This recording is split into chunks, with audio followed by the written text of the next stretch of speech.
Hi, I'm Uncle Lou. Are you tired of being the victim of bullying? Are you tired of being pushed around, stuffed in the locker, forced to sit by yourself in the cafeteria, and starve because someone took your lunch money? You no longer have to suffer in silence. You no longer have to suffer alone. Come to Ohio State, where you'll be surrounded by other bullying victims. You can be pushed on, picked on, humiliated, and embarrassed in front of a national television audience in all your biggest games. You can get whipped. You can get put on roller skates and bitch slapped for 4 quarters in every game that matters. You can be surrounded by other soft pieces of poop who can't stand up for themselves. And remember, at Ohio State, the glass is always half full. Nothing says, "I'm soft as fuck," like a nice bouquet of flowers. Enjoy the Rose Bowl, dummy.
There's an old saying,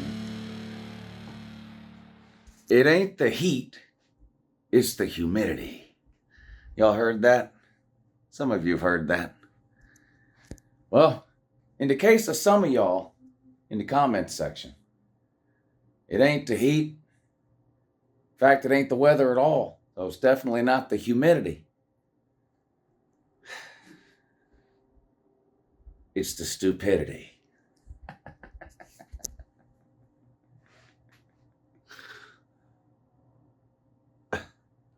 How y'all doing?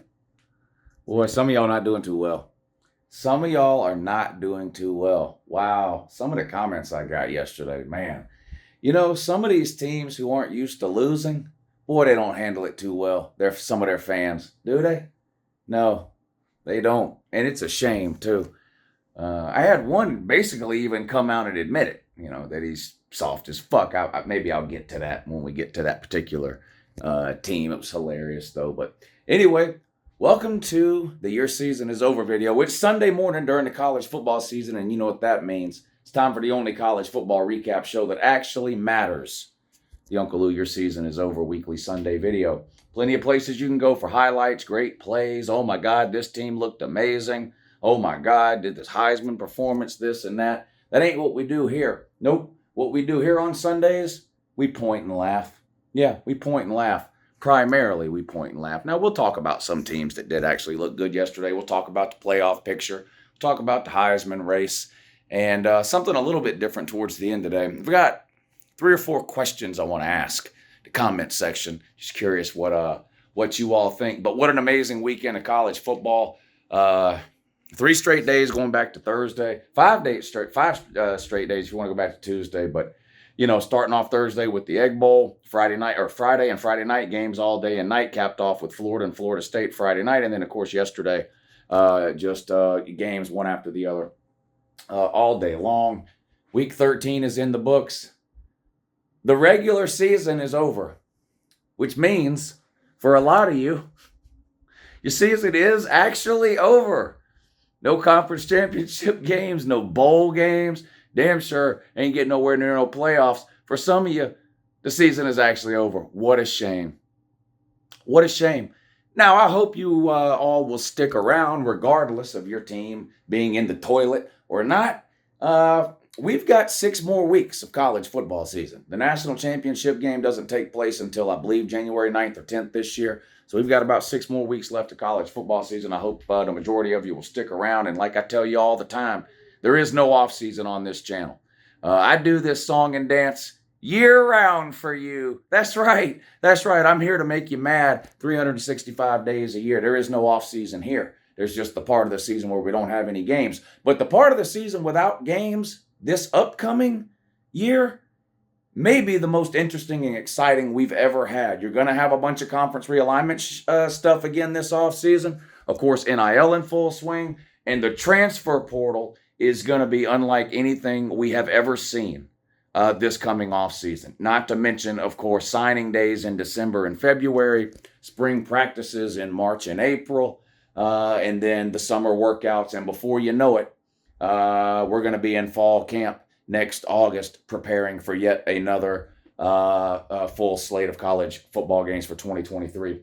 But let's jump right into it today. It's time to talk about this week's list of losers. And man, what an amazing cast of characters we have today. We got some corn dogs, we got some ducks, we got some taters, we got some suck nuts. We got a little bit of everything. We got some nerds. Man, we got Rudy and we got the Lane Train. We got all kinds of stuff over here. Did I forget about Sunbelt Billy? Nah, Sunbelt Billy right there. Didn't forget about Sunbelt Billy. Before I get to the helmets, though, because I've been forgetting to do this a couple of times, of course, these are not the only teams that lost yesterday. These are the ones I want to highlight today for you. But I've got something to say about a few other teams that lost yesterday, too. So let's go ahead and get this out of the way. Stanford lost 35-26 yesterday. That's not a shock. They're not a good team. They weren't a good team last year. Really, it's been about 3 or 4 years since they had a decent season. David Shaw's been there a long time, and this gives me no pleasure to announce, but he has resigned as of this morning as head coach at Stanford. I've been a David Shaw fan, but here's the reality. I can like somebody, you can like somebody, we all can like a coach as much as we want. Number 1 on their list of responsibilities and job duties is to win games. And David Shaw has not been doing enough of that over the last 3 or 4 years. I've always liked David Shaw.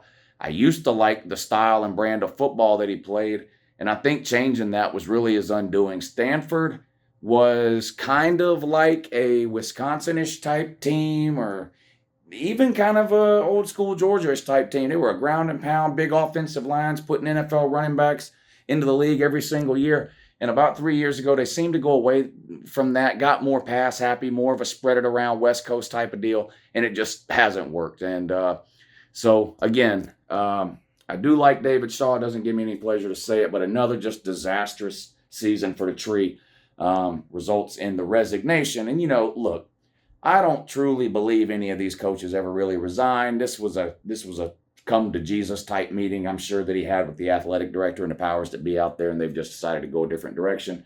David Shaw's been there a long time. He's one of the most well-respected coaches in all of college football. So I think they just did him the honor of allowing him to resign, basically, in lieu of firing him. But Stanford, you crapped to bed and lost again. North Carolina lost to NC State 30-27.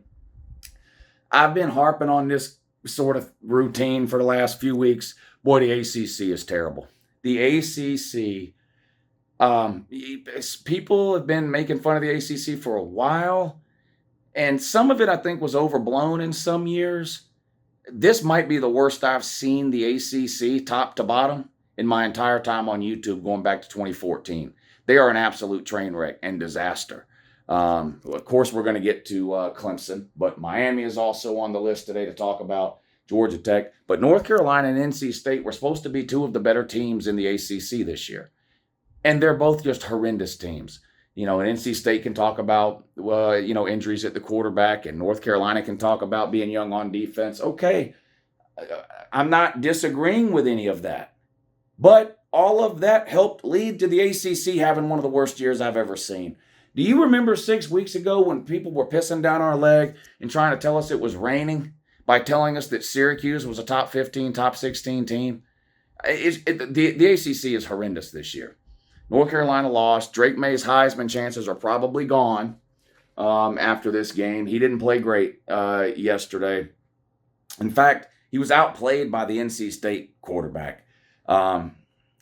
We'll talk more about the Heisman at the end. Drake may still get an invite to New York. We'll see. And he's got more eligibility left, whereas some of these other quarterbacks that are being discussed for the Heisman, this is kind of their win it year as they're all off to the NFL. But anyway, North Carolina, you lost again for no reason. Iowa State lost 62-14 to TCU, and that makes some people mad.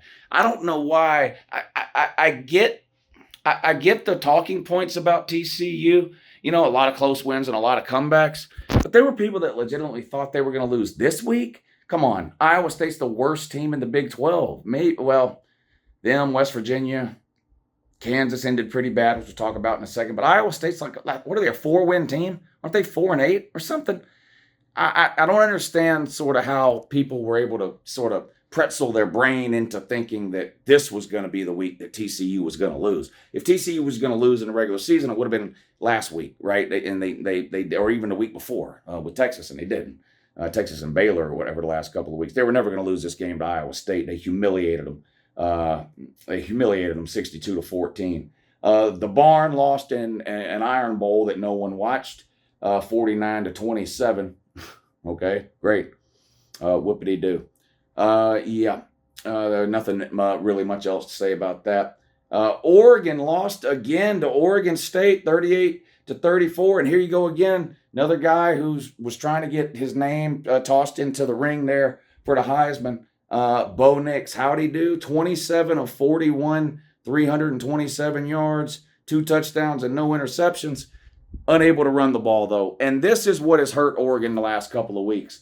Bo Nix, I do think, first of all, Bo Nix is not one of the best quarterbacks in college football, but he had an amazing year. There's no taking that away from him. But we saw him for 3 years at Auburn, and I know a change of scenery can sort of kickstart people sometimes. But Bo Nix had a great year, regardless of what you think about him as far as his time at Auburn goes. Heisman is a stats award given to a top 10 player on a top 10 team. Usually, there are some exceptions, but it's generally how it works. Oregon was that for the majority of the season. They're not that now. But Bo Nix, I think, deserved to have his name at least considered in the Heisman race 3-4 weeks ago. But that injury he suffered a few weeks ago, he's been unable to run the ball, which was a big part of what Bo Nix was doing in terms of chasing the Heisman. And more importantly for Oregon, it was a big part of what Oregon was doing offensively to help them win games and put up those big numbers. But they lose the silverware. Is that what it's called? Isn't that game called the silverware? Somebody correct me if I'm wrong. Oregon State. I think that's called the silverware.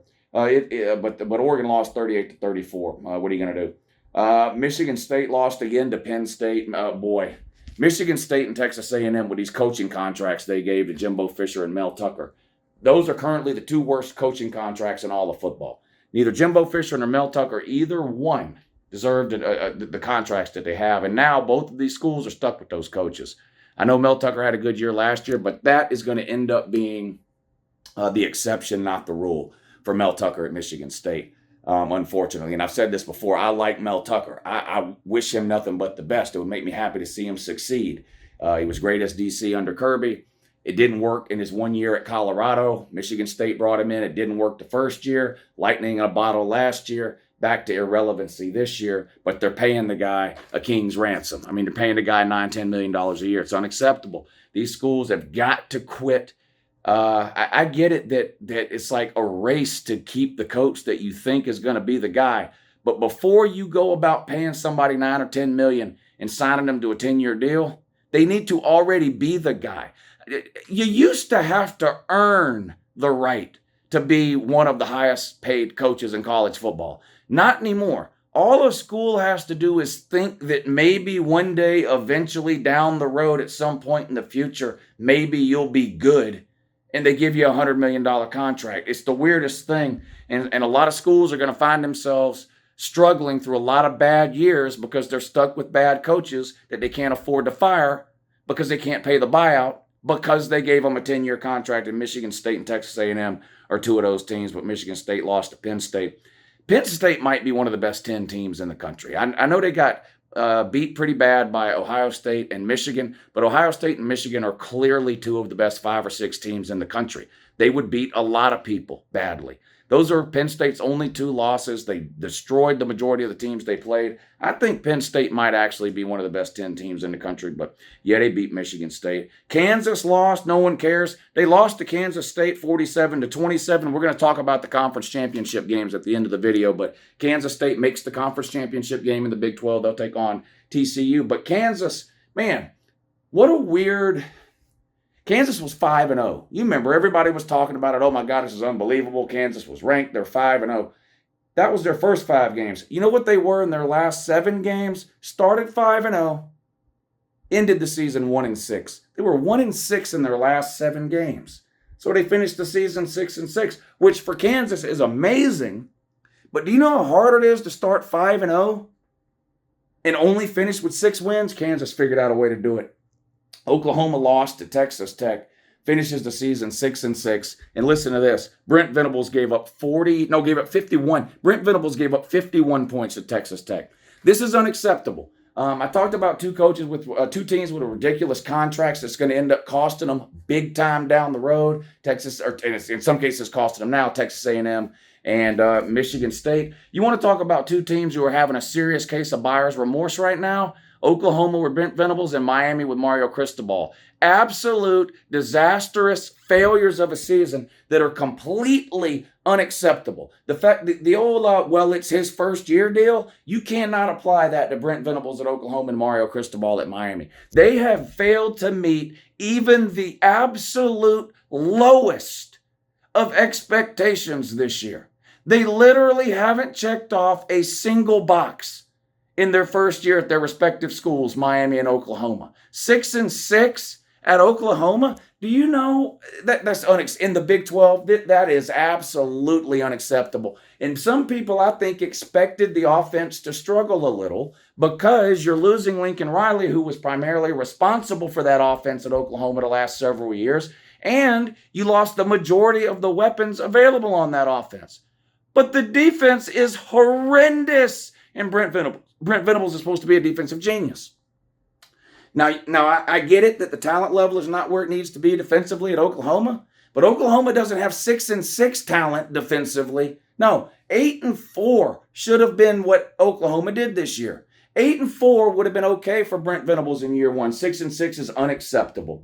And Oklahoma State lost again to West Virginia, and they're kind of like Kansas. Oklahoma State also started the season 5-0. They were in the top 10 in some rankings in October. They finished the season, the last 7 games, 2-5. What happened to Oklahoma State? With Kansas, you can kind of say, well, they just reverted back to the mean. They're a terrible team. They have been for 15 years. It was a fluke that they started 5-0. So that's why they finished the season in a tailspin, losing 6 of their last 7 games. You can't say that about Oklahoma State. The knock on Oklahoma State is that they can only win 10 games. That's really the knock on them. Yeah, they win 9 or 10 games, but they never do this, they never do that. Not this year. 7-5 after starting 5-0. So you lost 5 of your last 7 games if you're Oklahoma State. I don't know what's going on there. It makes me wonder if Gundy doesn't have his mind somewhere else. It just makes me wonder that. I haven't heard that. I have no reason to believe that Gundy will be taking a job somewhere else, but it's just odd because Oklahoma State is not a team that should be losing 5 of 7 games at any point ever. And rarely has Gundy done that. Again, the knock on him is that he's stuck around 9-10 wins. Well, there's a lot of teams that would love to even get to 9 or 10 wins. Never mind just be stuck there. I don't remember seeing Oklahoma State play this bad for this long in a season, really under Gundy at all. I guess I'd have to go back and look at his record every single year, but it just makes you wonder if something's not going on with Gundy and all these coach openings we have going on, which of course we'll talk some about towards the end of this video as well. So those teams lost too, didn't bring their helmet down, but it's time. Let's go. Let's get to business here with these helmets, and let's just start right here because I'm going to be talking a lot about these people. Have you heard of the Lifetime Achievement Award?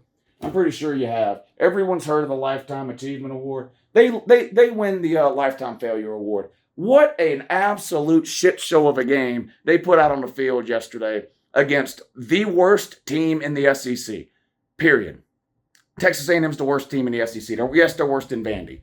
Yes, they are worse than Vandy. And Texas A&M not only beat LSU, the best the West has to offer. That's the best team the SEC West has to offer. Pitiful. You know what you are, LSU? You're Purdue.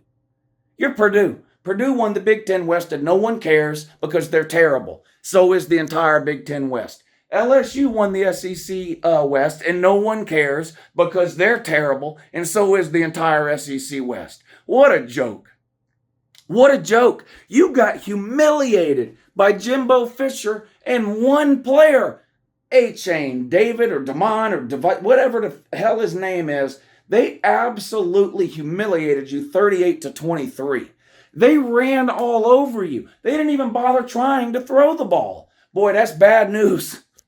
That is bad news for LSU heading into their SEC championship game against Georgia because Georgia loves nothing more than to not throw the ball. I'll talk about that when we get to the Georgia Tech-Georgia game here in a few minutes. Georgia loves not throwing the ball. Hell, they're going to beat you into submission. I'm dead serious. They're going to beat the DNA out of you. They're going to have to pull your teeth after this game just to figure out who the hell you are. Send it off to a lab somewhere. What is this? I don't know. We found it. We found it spread out around the 50-yard line at the Mercedes-Benz Dome Saturday night after the SEC championship game. We don't know what it is. A team of scientists is going to come out there. Archaeologists like what dig for dinosaurs and engine bones and arrows and shit is going to, or rocks or whatever they do. What do they dig for? Engine arrowheads, or whatever they dig for. They're going to get a team of scientists and archaeologists to study what's left at the Georgia Dome next Saturday night after the SEC title game. They're going to go, oh yeah, well, we after much deliberation and scientific type analysis and stuff, we've determined this is the remnants of LSU's football program. Oh, okay, yeah. Georgia extincted them. That's what's going to happen next Saturday. But my God, you laid an egg against Texas A&M yesterday. Maybe they were just they're not that bad. Woo! They were looking ahead to the SEC championship. No, they are that bad. They are that bad. This is the same team that beat Arkansas 13-10 a couple of weeks ago. How many games does Jaden Daniels have where he can't even pass for 100 yards? Jaden Daniels is the only thing LSU has offensively. Sort of. They've got some great wide receivers. Jaden Daniels can't get him the ball, though. He's not a good thrower of the ball. He can run around with his legs. That's it. That's not going to work against Georgia. It's just not enough. LSU, if there was a way to calculate less than 0% of a chance, that's what LSU has next week against Georgia. Georgia is going to absolutely just annihilate LSU in the SEC. This is the most uninteresting SEC championship game I can remember. It's definitely the most uninteresting SEC championship game in the playoff era. Definitely. LSU is a disaster. What a joke. Boy, y'all got destroyed by Texas A&M, a team that has a coach only because they can't afford to fire him. That's the only reason they even have Jimbo Fisher, and they beat you. Brian Kelly, and don't even get me started. Brian Kelly's done great first year at LSU. Yeah, Brian Kelly does great in the regular season every single year. This guy can't win a friggin' postseason game if his life depended on it. Go look at Notre Dame's record in the postseason. Yes, Brian Kelly's a pretty good coach for the first 12 games of the year. That ain't breaking news. Dummy, he's been that for a long time. But look what happens to Brian Kelly when he has to play a 13th or a 14th game. He shits the fucking bed every goddamn time. Hell, that one year they even made it to the ACC title game. They got humiliated. Remember that? In the ACC title game. Every single major bowl game he made it to, he got humiliated. That was at Notre Dame. Yeah, it was because of Brian Kelly. God damn. Brian Kelly's getting an early start on his postseason retardedness by go ahead and losing the last game of the regular season to a terrible Texas A&M team. I can't wait till next Saturday when Georgia just beats the absolute life out of LSU, the damn corn dogs. And why are the corn dogs so loud? I'm live streaming last night during the LSU game while they're getting their soul yanked out of their body through their asshole, and LSU fans are in the comment section telling me, Georgia ain't unbeatable, dude. They're not unbeatable. You don't have to be unbeatable to beat LSU. You just have to be slightly better than don't suck ass to beat LSU. Y'all are a joke. LSU, you got humiliated. Who's next on this shit list here? These people are on here every week. I'm going to keep this short because I don't have anything to add to what I have been saying about Miami over the last couple of weeks. This is the absolute worst Miami Hurricanes team I have seen in my lifetime. They're going to finish with 5 wins? You've got to go back to 1977, before I was born, to find a year where Miami won less than 5 games. Absolutely pathetic. You got annihilated by Pitt, a horrible Pitt team, 42-16. And 13 of those 16 points that Miami scored were in I feel sorry for you time. Late in the fourth quarter when the game was over, Pitt was letting band members and people from the stands come down and play defense in the fourth quarter when you scored 13 of those 16 points, 42-16. You finished 5-7. 1977, you were 3-8. This is the worst season since then. I've never seen a Miami team this bad. They tried 3 different quarterbacks yesterday in the game. None of them worked. 2 of the 3 turned the ball over. They're just an absolute disaster. An absolute disaster. Buyer's remorse on Mario Cristobal. I tuned into Coach Coop's stream after the Miami game last night, and there are more than 10, a lot of Miami fans there. But Mario, we never should have hired him. We need to fire him. And then you had some people arguing back saying we can't fire a coach after 1 year. We got to give him at least 3 or 4 years. And then the other people are like, all right, well, in 3 or 4 years, you're going to realize that we wasted 3 or 4 years. There's a significant portion of the Miami fan base that already wants Mario Cristobal fired. It's hilarious. They're the exact same people that wanted Manny Diaz fired after 2 years. Now they want Mario Cristobal fired after 1 year. I'm going to move on away from Miami. I've said everything I got to say, but I'm going to reiterate again. The fans are part of the problem, and that's not always the case when teams are bad. But Miami fans are part of the problem when it comes to Miami. Miami has a culture issue, and part of that culture issue is because of the fans. The fans will not let it go. The whole 5 rings, the U, all that shit. There ain't a recruit on planet Earth that was alive the last time Miami was relevant in college football. They don't care about those 5 rings. They don't care about y'all getting off buses wearing camouflage ROTC outfits that you got from Goodwill trying to intimidate people. They don't care about the glory days of the Catholics versus the convicts. They don't care about Ed Reed. They don't care about Ray Lewis. They don't care about none of that shit. Nothing. And it means nothing today. And the fans just will not let it go. And I get it. You used to be good a really long time ago. I ain't never seen no Harvard fan walking around with a hat that says 27 on it.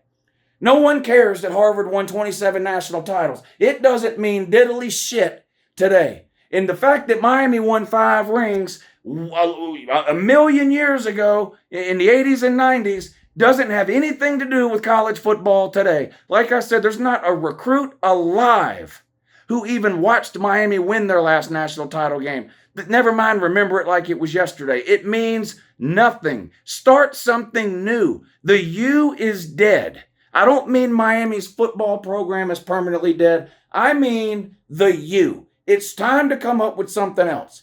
Get Ed Reed out of there. Quit bringing all these ex-players in to tell the current players how terrible they are because they can't win 5 rings and represent the U, and it's all about the U.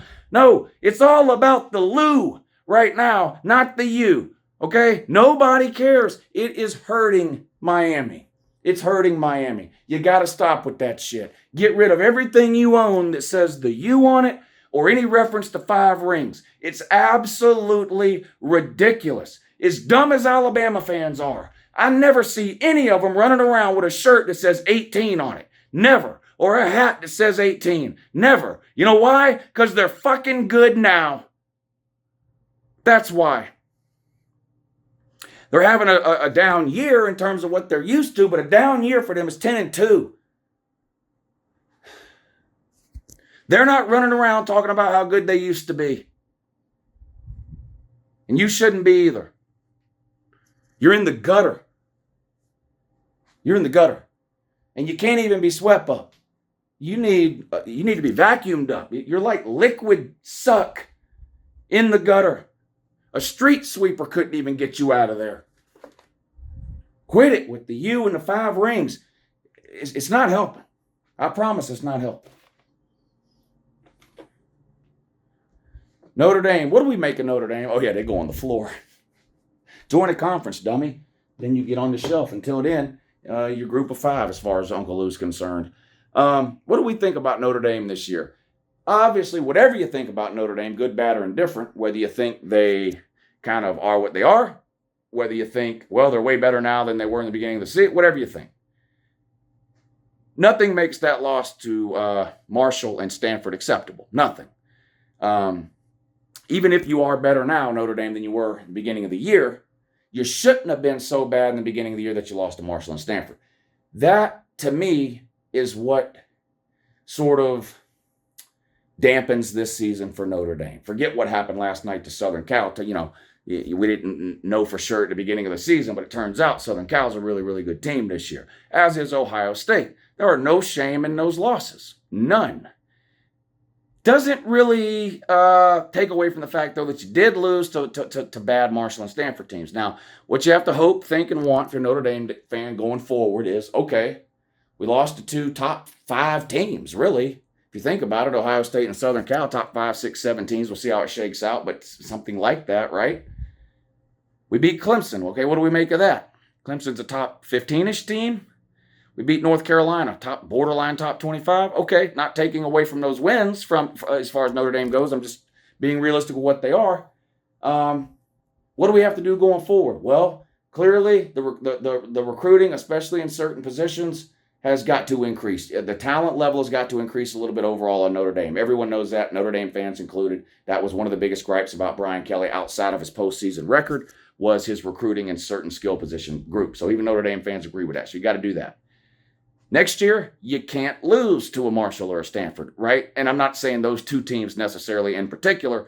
I think you know what I'm saying. You can't lose to 2 horrendous teams next year. That can't happen. I haven't looked at Notre Dame's schedule for next year. I've got no clue who's on it. I don't start worrying about next year until the games for this season are done being played. But I know they play Southern Cal every year, but so, is Southern Cal going to be a top 5 team next year? We don't know. If they are and you lose, okay.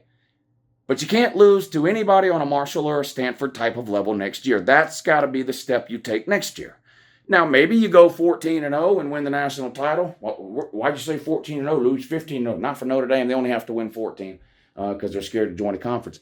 So don't play conference championship again. But, it would be acceptable to me as a Notre Dame fan if next year our only losses were 2 top 5 teams like we had this year, and we win those 2 head scratchers that we lost. Then you're sitting there at the end of the year 10-2, and you could consider that a big step forward in year 2 under Marcus Freeman or whatever. But I'm not sure what to make of Notre Dame.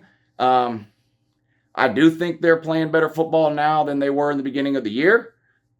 But that doesn't really matter. I mean, games are scheduled when they're scheduled, and you can't go back and replay them. There's a lot of teams that would love to go back and replay games from the first month of the season. We all know, as college football fans, that's just not how it works. It might make you feel better on the inside, give you kind of a warm and fuzzy, tingly feeling to know that maybe if you played Marshall tomorrow, you'd actually have a chance to beat them. But you're not playing Marshall tomorrow. You played them 2.5 months ago, and we all saw it happen. You just can't change that. You got to change it going forward, right? So we'll see what type of bowl game Notre Dame ends up in. I've been talking about this some on the live shows.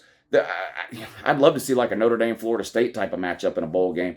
They need to do away with conference affiliations when it comes to bowl games. I'll make a separate video on that at the start of bowl season. I'm not going to get into that now. But Notre Dame season over. Been over. Lost to Stanford. Stanford's so bad the coach quit. But they weren't bad enough that they couldn't beat Notre Dame. What a shame. Sunbelt Billy. What is Sunbelt Billy? Well, I tell you, Sunbelt Billy. Florida fans don't know what to think. Florida fans are confused. They're not happy. They're irate with the way this season has gone. Don't believe them if they tell you otherwise. I see what they say when they think other people aren't around, or when they think I'm not around. I see what they say. They're irate. There is a significant portion of that fan base who's not convinced Billy Napier is the right guy for the job. I have never thought that they should fire Billy Napier this year. I'm on record thousands of times. I don't think any coach should ever be fired in year 1 for any football-related issue. Off the field issue, scandal, whatever, that's totally separate issue. But I don't believe in firing a coach after 1 year. So as bad as I think Billy Napier has been this year, and despite the fact that I have made the predictions that I've made about Billy Napier going forward, I don't think he should be fired. I think he should be given an opportunity. We've got signing day coming up in a couple of weeks. We'll see if he can hang on to that recruiting class he's cobbled together. It's going to be interesting. They don't call this flip season or flipmas for nothing. You'll see some interesting things. Maybe Florida loses a player or 2. Maybe they gain a player or 2. And that goes for any other team as well. But clearly, even if you think Billy Napier is the greatest coach ever, clearly Florida needs more talent across the board, really. It's not like I don't think Florida is a transfer portal offseason away from making the playoffs. Do Florida fans think that? It's not like, man, if we just had a quarterback, or, man, if we just had like that one dominant linebacker, or if we just had one more outside pass rusher. I think there's too many issues top to bottom when it comes to Florida's roster to be addressed in one season in the transfer portal. Doesn't mean Florida should ignore the transfer portal and not bring in whatever players they can that they think will help. Of course they should. But Florida needs a foundation. The transfer portal works best when you have a solid foundation to add to. Florida doesn't have that foundation. I love the running back ETN. I'm going to be 100% honest with you. And every time I say anything about Florida, y'all, well, you're a Georgia fan. You're just saying that because you're a Georgia fan. Scared of Florida. You know Billy Napier's coming. You know what's going to happen. Okay, whatever, dummy. Whatever. Florida's a fucking joke. ETN, I believe, is really the only skill player Florida has that anyone would worry about at all. That includes Anthony Richardson. That includes any other quarterback on the roster. That includes every wide receiver you have. And it includes every other running back you have besides ETN. ETN is great. I like ETN. He may end up being one of the best running backs in the SEC next year. We'll see what Florida's offensive line looks like. That obviously has a lot to do with the running back's numbers. But I like what I've seen from ETN. He's really, really good. That's one where Florida hit it out of the park. They've got him a good one. No doubt, no question about it. That's it. Anthony Richardson's a disaster. I don't know what he's going to do. He played horrible the other day. Absolutely horrible. He was like 9 of 30. 9 of 30. And these dumbass broadcasters on that Florida State game are sitting up there going, the NFL is really looking at this guy. He's built like every GM's dream. He's tall. He's got a cannon for an arm. He's big and physical. He's mobile. He's fast. Yeah, but he can't complete a fucking pass. That's like job responsibility number fucking 1 for a quarterback is to be able to complete a fucking pass. Okay? My God. The guy is a terrible quarterback. He's an amazing athlete. No question. The guy was 9 of 30 throwing the ball. He's been a starter for 2 years almost now, with 2 different coaches and 2 different offensive coordinators. So I don't know what he's doing. I don't know if he's staying at Florida. I don't know if he takes his chances in the NFL. I don't know if he transfers. I don't know if he remains a quarterback, no matter which of those 3 options he chooses, or if he changes position. I've got no idea. But what I do know is if he comes back to Florida, I've got zero worry or concern about Florida next year at the quarterback position because they're going to be terrible. I'm talking about as a Georgia fan. It doesn't worry me. Anthony Richardson's not any good. And if Anthony Richardson leaves Florida, but there's no one else there that worries anyone. So maybe portal is the answer for Florida at QB. I don't know. I'm just letting you know this is how people view the Florida program. You're not one portal guy away from scaring people. Your defense is terrible on all 3 levels. You've got 1 linebacker, Ventrell Miller, is that his name? And you got 1 DB. Up front, you really don't have anybody that worries anybody. I'm just telling you. I'm doing all this long-winded, making a short story long, I guess, but Florida needs to drastically improve the overall talent level on its roster. It's not a situation where you can point to one particular player or position group. Florida fans, if they're being honest with themselves, they know this and they understand this. Their main complaint about Dan Mullen was not his wins and losses. It was his recruiting. You can't spend all this time telling me how much you want Dan Mullen gone and how much you're glad he's gone because he couldn't recruit and he left the cabinet bare, and then now turn around and tell me, nope, we've got plenty of talent. No, you don't. And you knew that when you got rid of Mullen. So why is it so hard to come to terms with now? I mean, I don't know if you're intentionally dumb or if it's just the whole fan is short for fanatic deal so your emotions get involved. I don't know. I don't know. But I know you're not any good this season that just ended, and you got absolutely humiliated by your big brother, Florida State, 45-38. You made the game look a little closer than it was. Congratulations, I guess. Congratulations, I guess.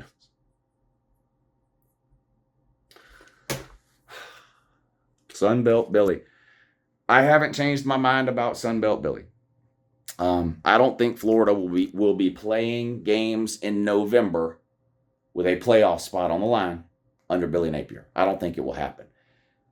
I think best case scenario for Florida under Billy Napier is that they lose 1 game a year before they play Georgia. This is best case scenario. I think Florida's going to lose 1 game a year every year under Billy Napier before they play Georgia. And then they're going to lose to Georgia. And the Georgia game is at the end of October. I think Florida is going to be entering the month of November with no chance to win their division and no chance to make the playoffs every single year under Billy Napier. That's what I think. Now, that means he could go 10-2. But if he loses to whatever, Kentucky or Utah next year in the first month of the season and then loses to Georgia, it's over for him. It's over, not for him, but I mean, it's over at that point for Florida.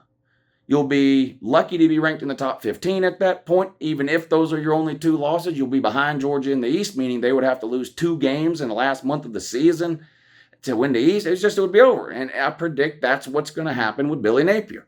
that if he gets lucky, he'll go 10-2.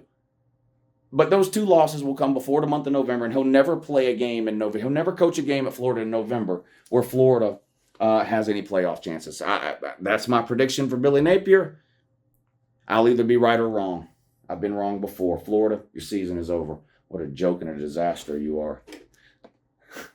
All aboard the Lane train. What do we make of Ole Miss and Lane Kiffin? First of all, it looks like he's staying at Ole Miss. I'm going to tell you what I think happened. I don't have any real evidence to believe any of this. This is just what I think happened. I think Lane Kiffin was offered the Auburn job. I think Lane Kiffin was Auburn's first choice. I think that's who Auburn wanted. I think they drew up a contract. I think they sent it to Lane Kiffin's people. I think Lane Kiffin was interested. I think Lane sat down, thought long and hard about it, and just decided he'd rather be at Ole Miss than Auburn. I think it's that straightforward and simple. Of course, with the knowledge that Ole Miss, of course, offered him a big contract extension and yearly raise, right, to sort of match what Auburn was trying to lure him away with. But so he basically had a choice between Auburn and Ole Miss for about the same amount of money, and he chose to stay at Ole Miss. That's what I think. Now, again, for all I know, by the time this video gets uploaded, we could find out Lane Kiffin's the coach at Ysio University or Nebraska. Nothing surprises me anymore. But this is what I think as of right now. I think he was offered a job. Auburn did want him. He did show some interest. Auburn did make a formal offer with a contract and the details and all that. Lane Kiffin just sat down and thought it over and decided for whatever reason he'd rather stay at Ole Miss than go to Auburn. That's just what I think happened. I don't know. Where's Auburn going to go now? Hugh Freeze? If they can get Greg Sankey's permission, I guess, right? Hugh Freeze is basically blackballed from the SEC for buying players and paying prostitutes while beating people over the head with a Bible. He was basically run out of college football. The only place that would take him was Liberty. And I'm just going to leave all that alone. But Ole Miss lost the Egg Bowl, an amazing game, a great game. But Ole Miss is another one. Like Kansas and like Oklahoma State. Ole Miss started off, they could do no wrong. Now, smart people who looked at Ole Miss's schedule in the offseason might have seen this coming. Ole Miss schedule was backloaded. Who had they played? Well, in the first 7 games, they played their worst 7 opponents of the season. Their last 5 games, they played their 5 most difficult opponents of the season. And what do you know? Ole Miss started out 7-0. We were led to believe they were a top 5 team. And then they lost 4 of their last 5 games to finish 8-4. So you got Ole Miss starting 7-0, finishing 8-4. Kansas starting 6-0, starting 5-0, finishing 6-6. And you've got Oklahoma State started 5-0 and finished 7-5. 3 similar stories for those 3 teams. Started off hot, ranked high, everybody talking about them, completely fell off the map the last 6 weeks. Lane Kiffin's first loss as coach at Ole Miss to Mike Leach, Bigfoot, there in the Egg Bowl, 24-22. And again, it was an amazing game on Thanksgiving night. I streamed it. A lot of y'all were there watching. It was a hell of a game, a very exciting game. But Mississippi State found a way to win in the end, and Ole Miss didn't. Mike Leach improves now to 1-2 in the Egg Bowl. So there you go. The Egg Bowl. Lane, Ole Miss loses, finishes the season 8-4. Still a pretty good year by Ole Miss standards. Now, when you start out 7-0, those standards are raised for what you might be able to do, right? Didn't work out for Ole Miss this year. Not as good of a season as last year. They had the 10-win season last year for the first time since the ham radio went out of style. Not repeating that this year for Ole Miss and the Rebs. Ole Miss goes down to Bigfoot and Mike Leach in the Egg Bowl. Which one do we do next? Well, let's get this one out of the way. Nerds! This is going to be a little bit different than how I normally do on the Your Season Is Over video and talk about a team that lost, because I was unable to do my halftime video or post-game video yesterday, which I'll explain in a second. But I was at the game yesterday. I actually went to the Georgia Tech game yesterday. I'm probably going to make a separate video about this, but the in-game experience, from my point of view anyway, is terrible at Sanford Stadium for a couple of different reasons. And I know this, it's not reasons that are specific to Sanford Stadium. I'll make a separate video about that. But so I was unable to do a halftime or post-game video. I was pissed off at halftime. You have no idea. The people that were sitting around me probably have an idea. But it was unacceptable. And Georgia's offense continues to be, I think, one of the most head-scratching offenses in all of college football. When you look at Georgia's overall numbers, they are very impressive. They are top 10 or close to top 10 in almost every offensive category. Total yards, points per game, rushing yards, passing yards, third down conversions. I mean, you just name it. They're really, really good. But then you watch them play, and it's hard to understand how they get there, right? They won yesterday 37-14. Georgia Tech scored on their first possession of the game. Went right down the field. It might be the easiest touchdown drive I've seen a team have against Georgia in a long time. If they ran the ball, they got 7, 8, 9 yards. If they threw the ball, they got 7, 8, 9 yards. I mean, like everything worked. They went right down the field and scored. Georgia got the ball, went 3 and out, punted it back to them. Now, I looked at the people next to me when Georgia Tech scored, and I was mad, but I looked at them and I said, they won't score again. I've seen this before. I think it was the Tennessee game last year. Tennessee scored on their first possession, didn't score again until their last possession. I just had that feeling. And I was pretty much right. Georgia Tech didn't score again until the very end of the game in garbage time. Not to take anything away from that touchdown they scored. Congratulations, you scored 14, but I ended up basically being right about that. The defense played better, at least in terms of the scoreboard. But that first half was not good. All Georgia could manage was a touchdown and a field goal in the first half. It didn't look good offensively. And defensively, Keely Ringo, I'm not sure what was going on with him, particularly in the first half. Wasn't much of a pass rush in the first half. Georgia Tech seemed to be getting yards on the ground in the first half. Our offense was sputtering and couldn't do much in the first half. Now the second half went much better on both sides of the ball, but still, you can look at the overall numbers and maybe you think they look okay in certain areas, but if you watch Georgia play, it's head scratching to figure out how they achieve these offensive numbers. Our wide receivers yesterday had 3 catches for 16 yards total. Now, of course, we've got a couple of great tight ends, and the running backs can catch too, and Kenny McIntosh had a big catch on a deep ball from Stetson, a horribly thrown ball from Stetson. That should have been a touchdown. Stetson underthrew that ball by about 6 yards. Kenny McIntosh had to basically come to a complete stop and wait on it to come down, and that gave the Georgia Tech defender time to catch him on the 5-yard line. But it's just hard when you watch Georgia. It's hard to figure out. It's hard to explain if you're not a Georgia fan. If you are a Georgia fan, you probably get it. But you watch Georgia's offense and like nothing really jumps out at you. And then at the end of the game, they've won 45-10 or 37-14 or 42-20 or 42-10 or whatever. It's kind of hard to figure out how they got there sometimes. And I wonder if opposing teams, like opposing defensive staffs, opposing defensive coordinators, watch the Georgia game and sort of feel the same way. Like, in other words, if you're playing Georgia, what do you try to take away from them? I guess the obvious answer is the tight ends. You try to maybe take away Brock Bowers. But we went 4, 5, 6 games in a row in the middle of the season where Brock Bowers didn't score a single touchdown. We were still averaging 40-something points per game. And again, you watch the games, and I do anyway, you wonder how we get there, but we get there.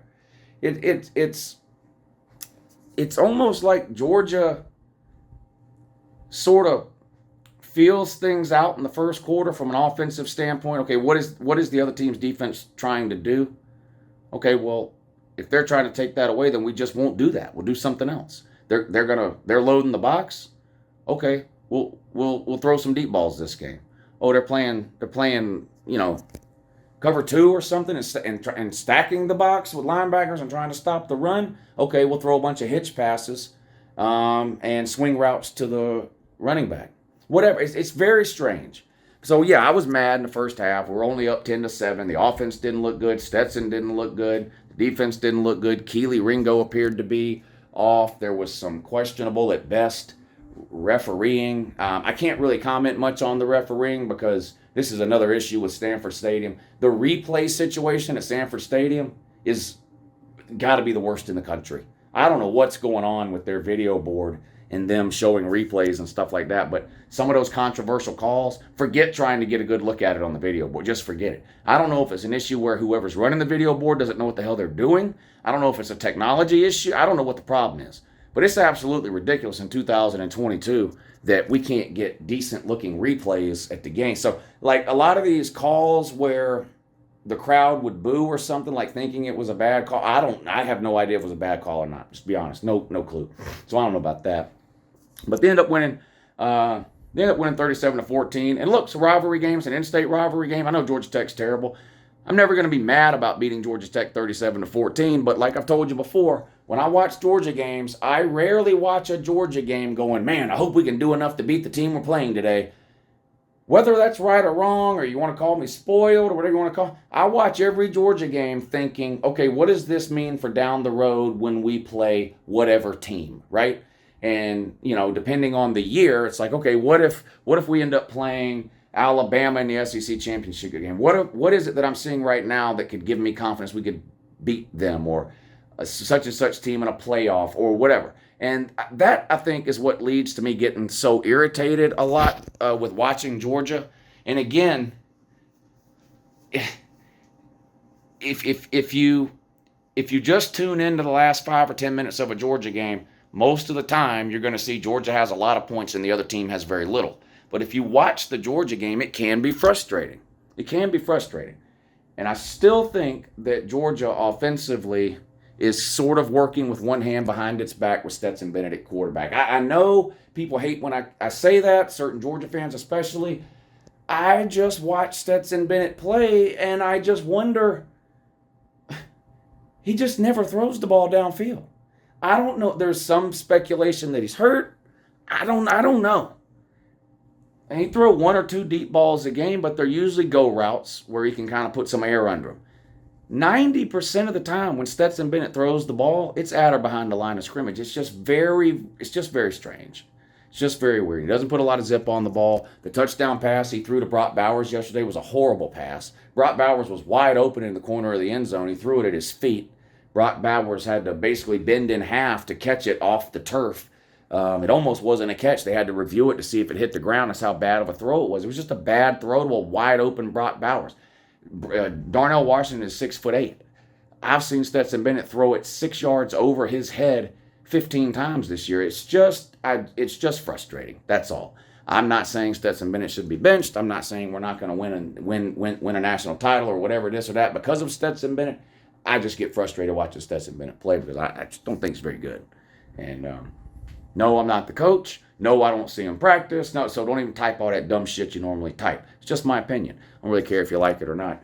But Georgia beat the shit out of the Nerds. Kept them from being bowl eligible. How's that make you feel, Georgia Tech, man? You could have went to a bowl this year. What a miracle that would have been after winning 3 games 3 years in a row with Jeff Collins. You could have went to a bowl game this year. And you're going to say, well, what does it matter if Georgia Tech doesn't get to play in some crappy bowl game? Oh, it matters. You know why? You're about to have a new head coach, and that new head coach would love nothing more than to get 14 practices in the month of December. That ain't happening. That's not happening. See, you don't get it. The biggest thing about making a bowl game for a middle-of-the-road team is not playing in the bowl game. It's 10 or 14 additional practices. And you might think that's not a lot. That's a ton. That's a ton. You don't get but 10 or 14 practices during all of spring practice.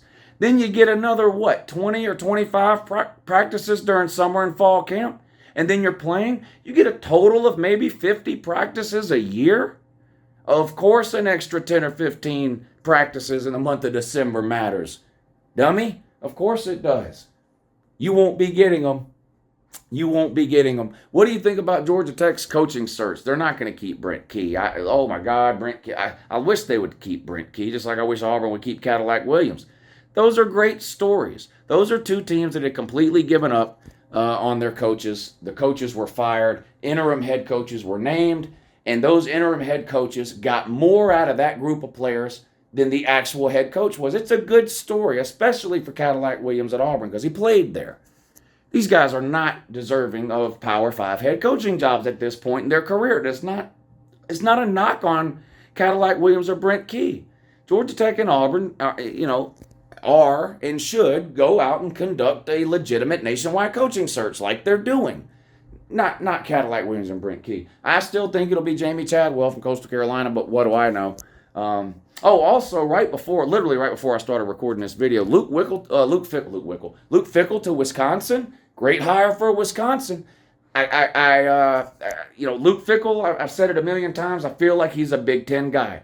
Auburn people ask me about Luke Fickell. I've had Georgia Tech people ask me about Luke, all kinds of people. He feels like a Midwest guy to me.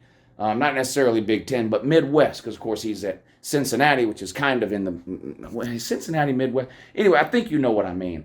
You say, they're going to the Big 12. So, but it feels like that's where he would thrive best, to be in that part of the country. There's nothing wrong with that, right? A lot of Southeastern schools, SEC schools, and Southeastern ACC schools, when they hire a coach, what do they want? Someone that's familiar with this area down here. Same thing. So it just feels like Luke Fickell would have fit in better somewhere up there than he would down here. So I'm not surprised if it's Luke Fickell to Wisconsin.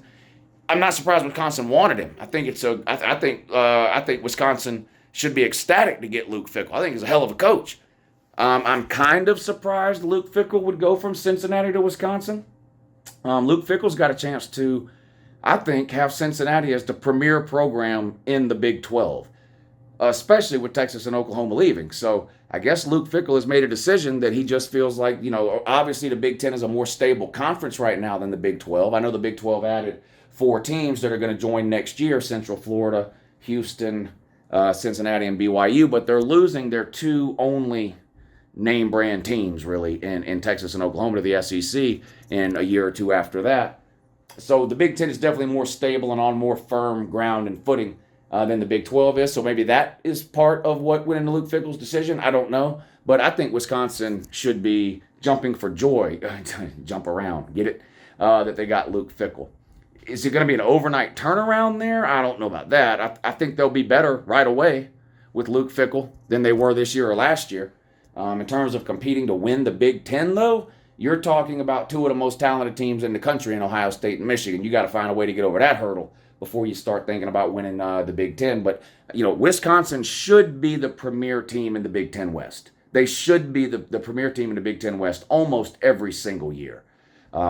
And I don't think Luke Fickell will have a problem getting Wisconsin back to that sooner rather than later. Georgia Tech, it doesn't matter who Georgia Tech hires. The administration, the institution of Georgia Tech, they just don't care about football. It is what it is. They've just been owned and dominated for so long by Georgia that they've just lost the will to compete in football. Not only football, Georgia Tech is terrible at every single sport across the board. They just don't value athletics as an institution.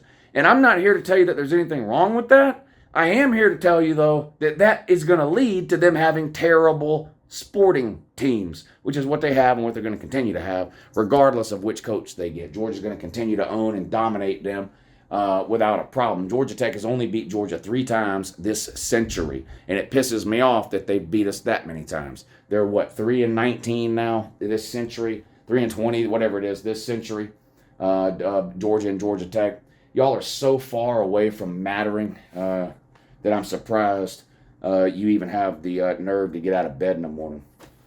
But Georgia humiliated you. They had to. I got a lot to say. I saved Clemson and Ohio State. I've got a lot to say about Clemson in a lot of different ways. And the Clemson man ain't going to like some of it. Some of it maybe they will. Some of it they'll agree with. Some of it they won't.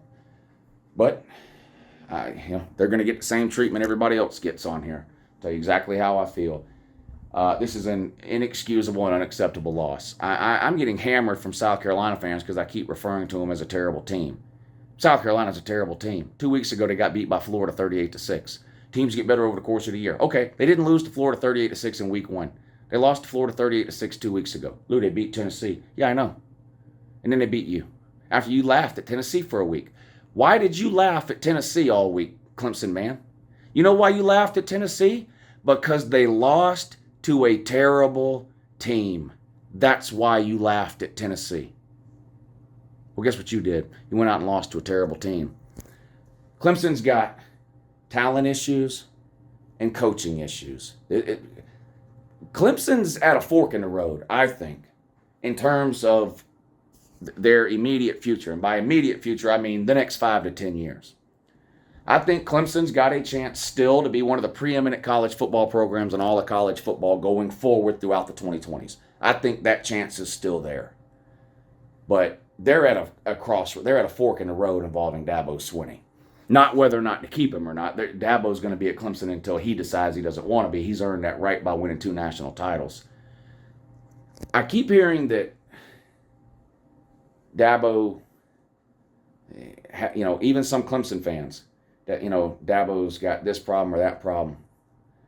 I think almost all of Dabo's problems can be boiled down to one thing, and it's stubbornness. Stubbornness can be an advantage or disadvantage depending on the situation you find yourself in. The sort of culture that Dabo Swinney promotes at Clemson, we're a family, the hashtag all in, right? Those things can be great. Those things can be great when things are working. But times change. College football changes. Things around you change.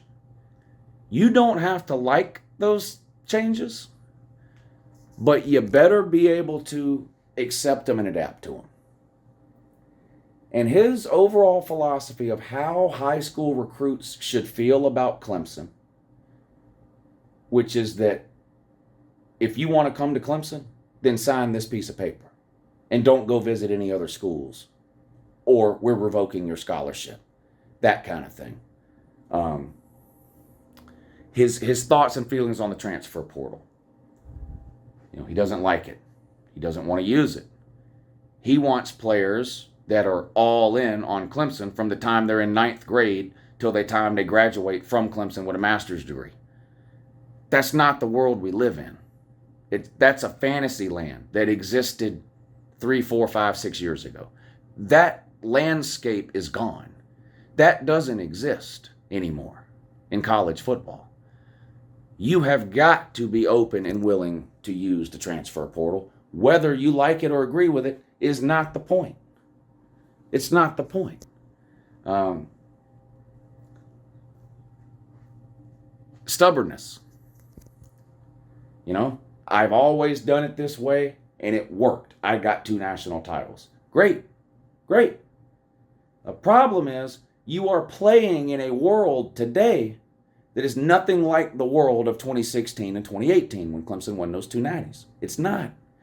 I agree that Clemson's got a quarterback issue. I said talent and coaching.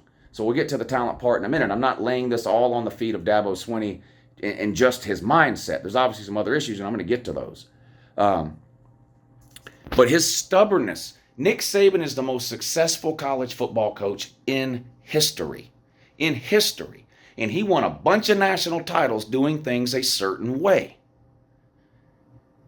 6 years ago, 5, 6, 7 years ago, he realized the world of college football was changing. It's moving towards a more offensive style. Some rule changes that were occurring were making it easier to throw the ball than it was to run the ball and play defense. He adapted. He swallowed his pride. He went out, he hired Lane Kiffin, at the time, one of the most innovative offensive minds on the planet. Brought Lane Kiffin in. Alabama's offense went from winning national titles scoring 25 points a game to winning national titles scoring 45 and 50 points a game. Because Nick Saban realized that although he had had a lot of success doing things a certain way, and he liked things the way they were, he realized that the things around him were changing and that everyone else was going to go with those changes, and if he didn't, he would be stuck and left behind. He swallowed his pride, he didn't let stubbornness get in the way, and he went on to win more national titles. Dabo Swinney is at a crossroads right now where if he doesn't sit down and have an honest meeting with himself and understand that things around are changing and he's got to change with it, he's going to get left behind. And the types of seasons that you saw last year and this year with Clemson are going to continue to happen or worse. That's how I truly believe that. Stubbornness. Again, he loses his offensive coordinator and his defensive coordinator after last season. Clemson, being one of the preeminent programs in all of college football, a destination job for anybody in the world of college football. From head coach to coordinator to position coaches to strength and conditioning to nutrition to you name it. Clemson is a destination job. He loses both his coordinators, offensive and defensive, after last year. Does he go out and have a national search for an offensive coordinator and a defensive coordinator? No. In fact, he didn't have a search at all. Didn't have a search at all. Never considered anyone for those positions other than a couple of 9-year-olds that he already had on his staff. And I don't have anything personally against Clemson's new offensive coordinator and defensive coordinator, but I don't think they deserved those jobs. And it turns out they didn't. That defensive coordinator has taken one of the most talented defenses in the country, Clemson, the most talented front seven in the country, Clemson, and turned it into an average at best, mediocre defense in the ACC. And that's just a fact. That is just a fact. I am not denying the talent that is on Clemson's defensive line in particular. I'm not denying it. The NFL's not going to deny it either when they draft all those guys. But your defensive coordinator got less with more out of that talent than almost anybody else on planet Earth would have been able to do. And the secondary at Clemson is absolutely horrendous and has been an issue all year. This isn't an issue that popped up yesterday against Spencer Rattler. It's not. Wake Forest threw for 800 yards on that team and 7 touchdowns or whatever. I mean, just lit them up. Well, Wake Forest has got a good offense. I know. When an elite offense plays an elite defense, the elite defense wins almost every single time. Almost every single time. It was a bad hire, defensive coordinator. Now that happens. What does Dabo do now? What does he do now? That talent is leaving. Now there's talent to backfill it because Clemson has recruited at a high level over the last 4 or 5 years. There's talent. There's underclass talent on that roster. What does he do now? Is he too stubborn to admit he was wrong at defensive coordinator? Or does he keep this 9-year-old he promoted from within? Offensive coordinator. Now, I'll admit, there are more offensive talent issues on Clemson than there are on the defensive side of the ball. This offensive coordinator was horrendous this year. I mean horrendous. Bland, vanilla, unoriginal, not innovative at all. If you studied Clemson's offense over the last 4 or 5 years, you didn't need to do anything different with this offensive coordinator than you looked at the last 4 or 5 years when you were studying up to play Clemson. Nothing. A copycat thing. He's taken DJ Ukulele, a quarterback that has a certain skill set, and he's trying to make him do things that Deshaun Watson and Trevor Lawrence were good at. The ukulele can't do those things. He's not Trevor Lawrence or Deshaun Watson. I'm not here to say that DJ Ukulele's a terrible quarterback. He is talented. He's not lived up to the hype.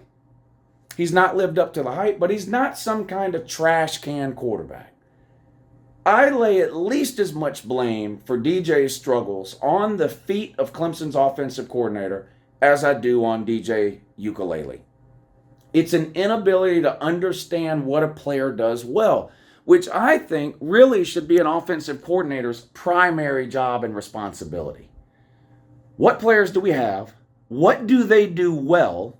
And how can I put them in position to do those things?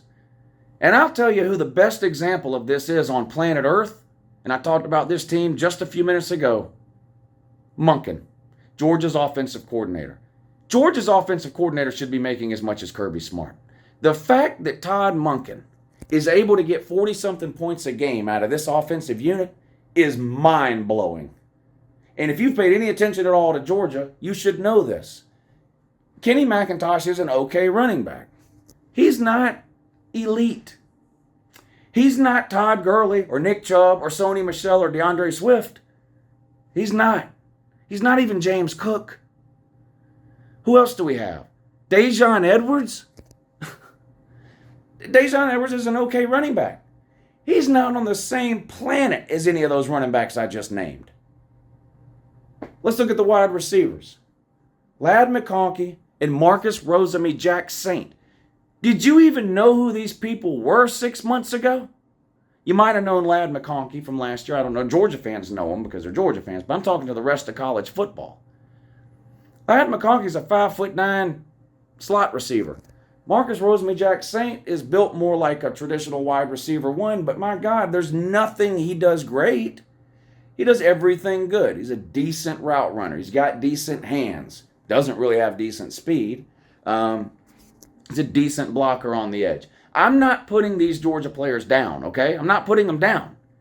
What I'm saying is there are teams that have way more talent at the wide receiver and quarterback position and running back position than Georgia does that are scoring way less points per game and getting way less production. And one of the ways to explain that away is the coordinator. The fact that Todd Monken is able to have Stetson Bennett in the top 10 in passing yards and scoring 45 points a game with the pieces that are on this offense. And again, I am not complaining. This isn't me complaining about Georgia. This offense Georgia has right now under Todd Monken is good enough to win it all. You've seen that if you've watched any football this year. But where is the NFL player on Georgia's offense? Just tell me that. Where's the NFL player on Georgia's offense? Where is it? I'm bringing all this up in relation to Clemson to prove this point. An offensive coordinator has got to be able to understand the pieces he has and develop an offense around that. I think that's what makes an elite offensive coordinator. Not an offensive coordinator who has a system and then takes whatever players he has and forces them into that system. That's not an elite offensive coordinator in my mind. He's not coordinating anything. He's got a playbook, and whatever 11 players are out there, this is what we're going to do. That's not an elite offensive coordinator. You've got to look around and say, okay, we've got DJ Ukulele.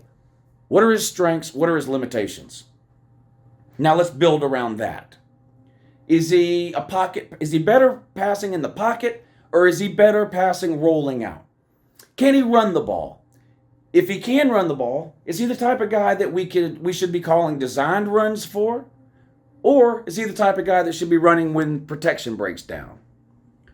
What about our wide receivers? Do we got a bunch of burners on the outside who can jump out of the building? Do we need to be a deep shot team? Do we got a bunch of possession receivers, a bunch of Hunter Renfros? What about our running backs? Our running back might be our best player on our team, Will Shipley. What can we do to get him as involved as possible in our offensive game plan? That's what an offensive coordinator should be doing. Clemson's offensive coordinator isn't doing any of those things, and it's because he shouldn't have been given the job. Dabo promoted 2 9-year-olds from within his own staff because they've been all in on Clemson for a long time, whereas some other elite offensive coordinator somewhere is not all in on Clemson, or else he'd already be at Clemson. And Dabo screwed this up. Dabo's at a crossroads. It's time to decide if Dabo wants to be a head coach and make the tough decisions with his staff, accept the transfer portal for what it is, use it when needed, make changes philosophically for himself and his team if he thinks that's what he needs to do, or if he wants to bury his head in the sand, pretend that he's the smartest guy in the room, in every room that he's in, keep these 2 coordinators, continue to run the same outdated offense he's running without the players to run it, ignore the transfer portal, and continue the steady decline that they're currently on. I'm not saying Clemson is over. I'm not saying Clemson's never winning the ACC or making the playoffs again.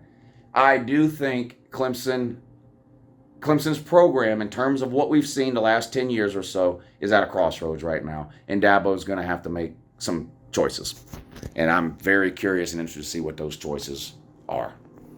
But you got humiliated by South Carolina. Spencer Rattler, 300 and something yards. I mean, come on. This guy, worst quarterback rating in the SEC. Everyone has been making fun of Spencer Rattler this year. He's not a likable guy. That's one of the reasons it was so easy to point out when he played bad. People had no problem pointing out when he played bad. They didn't like his personality when he was at Oklahoma or when he was on that TV show. I gave him the benefit of the doubt when he transferred to South Carolina. Change of scenery, getting benched at Oklahoma. Sometimes that can straighten people up. And I'm not saying he's still the same cocky, arrogant, hard to get along with person that he was at Oklahoma, but I am telling you that he played like absolute shit for the majority of this year. But not when he played Clemson. He lit y'all up. Y'all turned the ball over 3 times, I believe. The crucial one at the end when your field goal wins the game for you there. You turn the ball over. All South Carolina has to do then is get the 1 first down and it's game over. Snaps your 40-game home winning streak. You hadn't lost at home since 2016. Home winning streak snapped by the worst possible team, your little brother from the lower state. We got the upstate, we got the mid-state, we got the swamp state, whatever. But yeah, they came in there and whipped you. And now we got to talk about the Clemson fans before we move on to Ohio State. And I know this is a long video, but look, I got a lot to say. Clemson fans.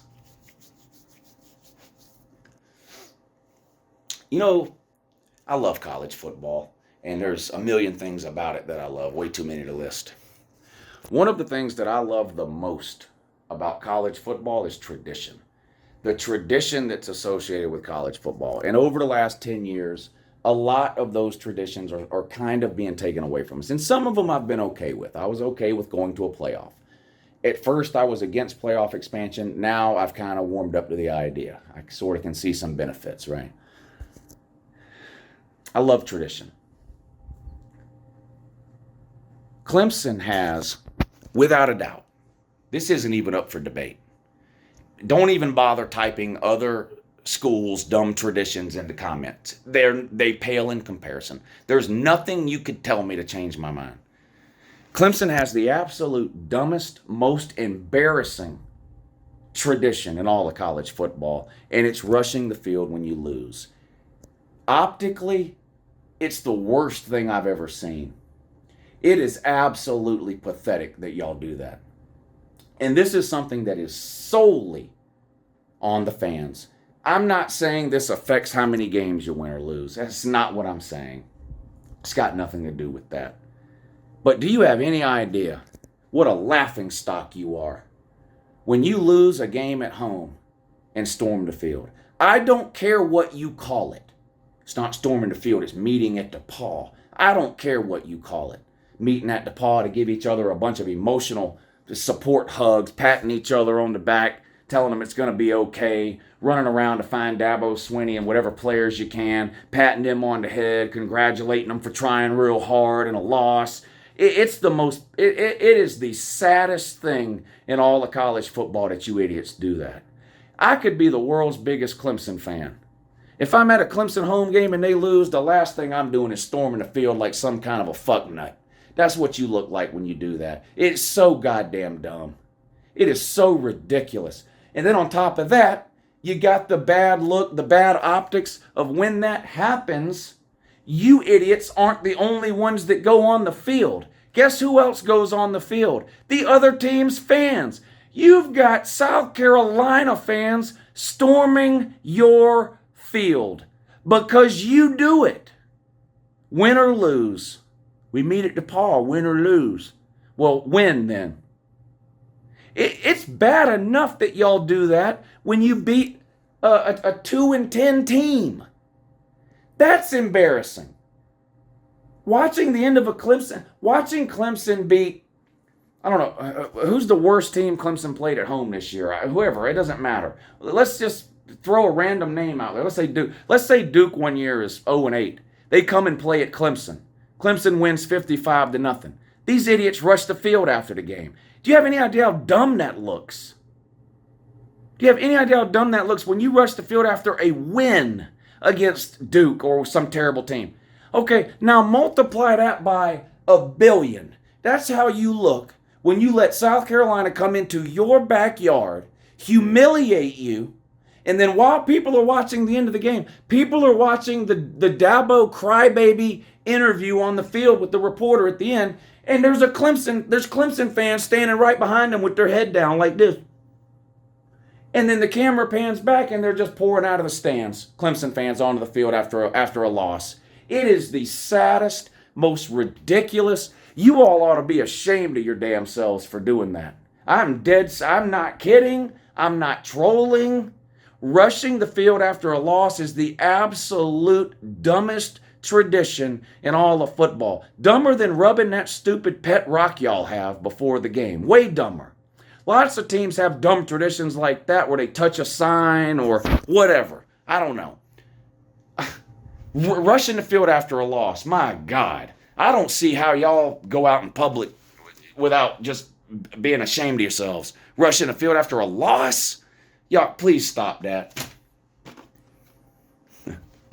Boy, Ohio State fans, y'all are mad as hell. And you're not going to take it anymore.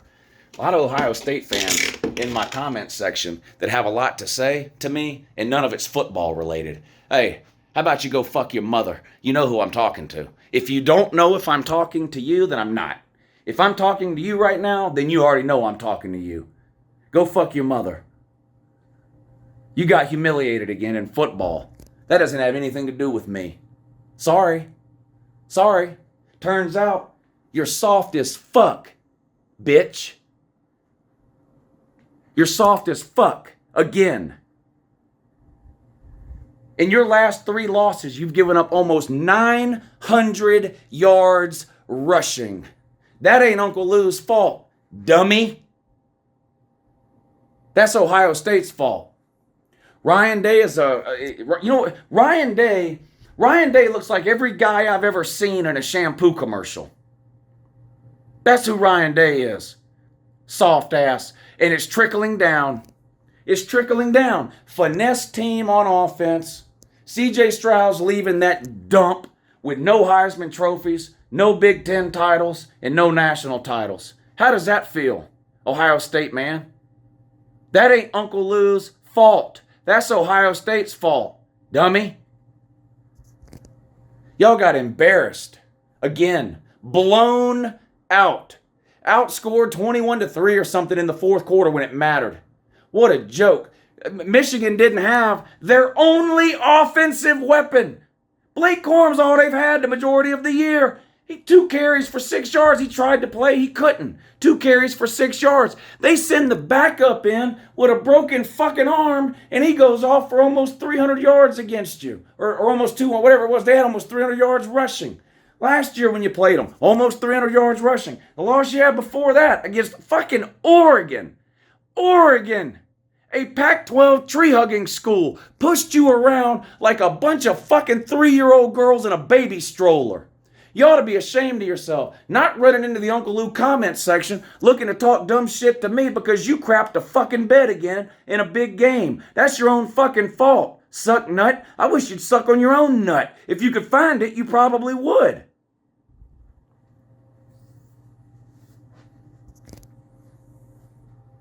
You know those wooden, I guess they're wooden, I don't know. You ever been to the doctor and they have to check your throat for tonsillitis or to see if you have bronchitis or something, and it looks like a popsicle stick, and they tell you to open your mouth, and they put that popsicle stick on your tongue and they look down in your mouth? Get one of those fucking popsicle sticks, shove it in your fat mama's mouth, and take you a good look down there. You know what you'll see? Uncle Lou's nuts so deep down your mama's mouth, she's choking to death. The only question is, will anyone care?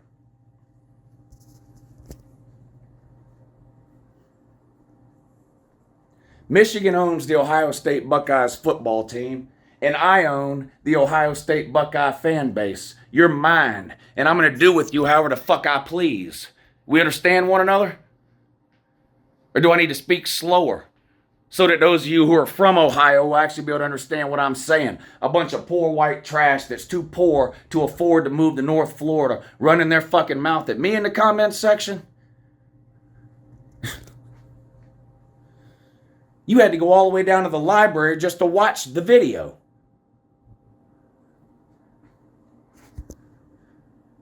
First thing you did when you woke up, what time is it when you're watching this video? 6, 7 o'clock at night? You've been at the fucking library since 9 o'clock in the morning waiting on me to upload this video just so you could watch it?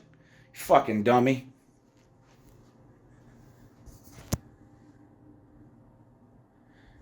Most of what I have to say, I said, football related, I have to say, I said in the video on the ride home. Ryan Day is soft. He's a finesse guy. You got an NFL offense, and you can't win the Big Ten 2 years in a row.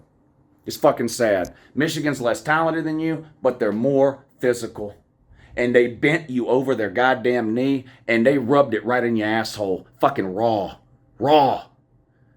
You got to wear a diaper for the next week. I mean, they just blew your asshole open. Ohio State's asshole looks like the inside of a tomato paste can right now. You got to wear a diaper for a week. You can't even hold your own shit in. That's how exploded your asshole is. Michigan State absolutely embarrassed you. Absolutely embarrassed you. Ryan Day talking about, we're going to score 100 points on Michigan. Goddamn, you ain't done nothing but lose to Michigan since that dumb fuck said that. That's all you've done. That's it. You ain't beat Michigan since 2019. You really ain't got no business even talking about Michigan. You're not on Michigan's level, Ohio State. Michigan has surpassed you. Your goal should be to get to where Michigan is. That should be your goal, Ohio State. Not running to my comment section saying the dumbest shit I've ever seen. That shouldn't be your goal. Nothing I've done, did, ever will do, say, said, or ever will say had any effect or impact on that game yesterday. You know what did? Your team being soft as fuck. That's what. Getting pushed around.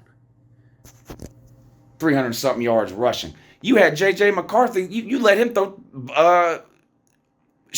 bombs on you. This guy hadn't done it all year. Does it against you. I don't know why they didn't need to. They could have just ran it, which they did plenty of, almost 300 yards. Almost 900 yards rushing in your last 3 losses. I mean, maybe you should start considering that might be part of the problem here when you're averaging 290, 260, 280 to Oregon, whatever. Almost 900 yards you've given up rushing combined in your last 3 losses. Almost 300 yards a game. That's almost 300 yards a game. Just outscore whoever we play. It's not working, dummy. You sound like Tennessee. You sound like Tennessee, man. It's the same thing. Don't need no defense. Don't need no defense. Day one night. Well, you scored 13 points against Georgia, Tennessee, man. And Ohio State, man, you couldn't score enough against Michigan. They're still scoring on you while I'm recording this video. They embarrassed you. They embarrassed you. You might still make the playoffs. God, I hope Ohio State makes it. I hope to God. I might be like Tennessee and go buy another team's hat or something.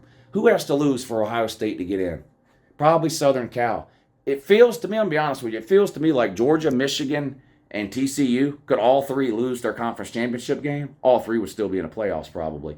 You need Southern Cal to lose, Ohio State. If Southern Cal loses, here's what I hope. I hope Georgia beats LSU, and I hope TCU loses.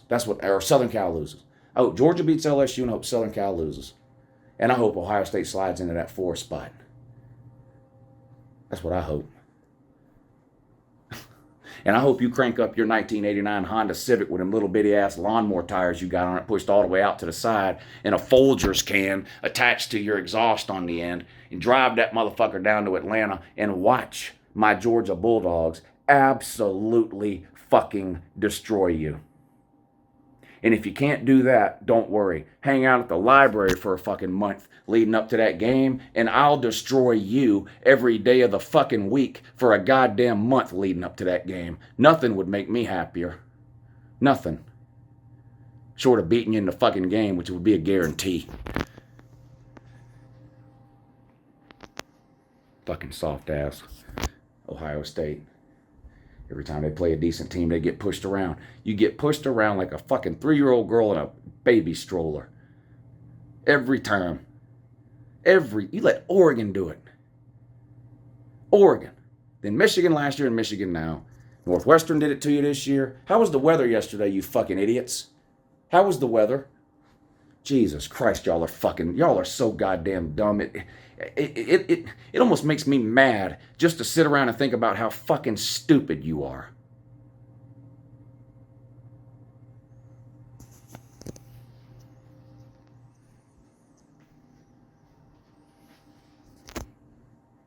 Ohio State brings a high school kid to the game, a recruit, on an official visit to Columbus.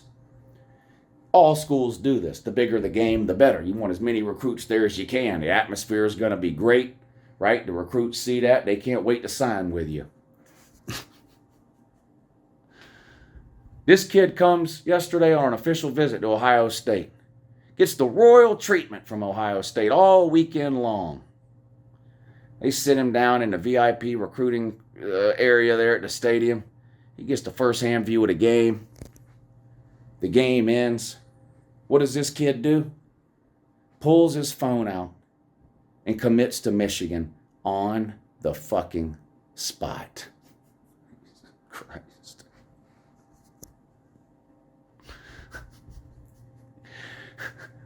You basically paid this kid to go on a Michigan recruiting trip because that's what that's what it ended up being. He saw what everybody else saw, that you're a fucking joke. That Ryan Day is soft as shit. Ryan Day inherited a Ferrari and has turned it into that same 1989 Honda Civic you're driving with the pushed out lawnmower tires and the Folgers can exhaust. One window missing, trash bag with duct tape around it. You know, one of the doors is painted a different color than the other three. The trunk won't close, you know. It won't stay latched. It's always open a little bit. It's tied down with one of those pieces of string that Lowe's has out in the loading area. That's what he's turned Ohio State into.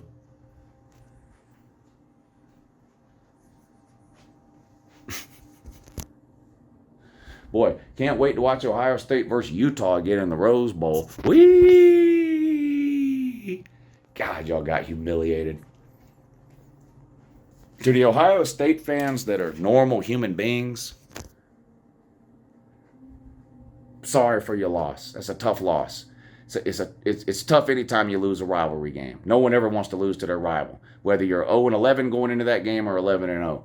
Shout out to y'all. I saw a lot of y'all last night in the live chat. I feel bad for real fans every time their team loses. This is a shit-talking channel, and when a team loses, we point it out and laugh. That's just what we do. I actually had an Ohio State fan tell me in a comment yesterday, I've been supporting you all year long. I've watched all your videos, but this is too much. I'm not watching anymore. Yada blah, blah. So basically what you're telling me, Ohio State man, is that you watched me for 12 weeks point and laugh and make fun and talk shit about every single team that lost.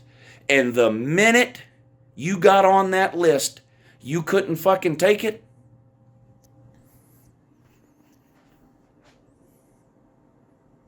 Soft.